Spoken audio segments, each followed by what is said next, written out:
Presentato ieri a Palazzo d'Orleans il progetto Sicilia Sicura dal presidente della regione Nello Musumeci alla presenza di Guido Bertolaso e degli assessori al turismo Manlio Messina, alla sanità Ruggero Razza e all'attività produttive Mimmo Turano.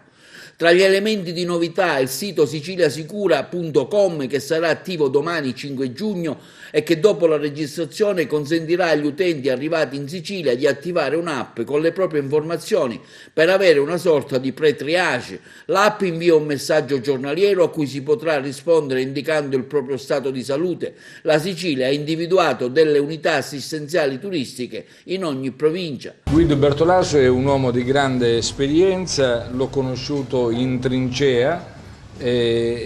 siamo rimasti amici, è un uomo generoso, si è messo a disposizione di questa nostra straordinaria terra, lo ha fatto gratuitamente,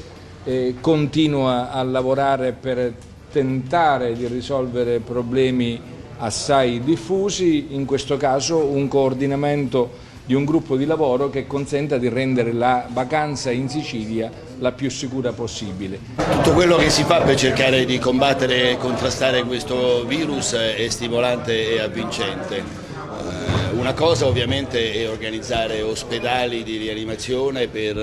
il trattamento di casi gravissimi, un'altra cosa è organizzare un meccanismo preventivo e informativo per assicurare il maggior numero di possibile di turisti in visita in quest'isola straordinaria, quindi è un lavoro più agevole,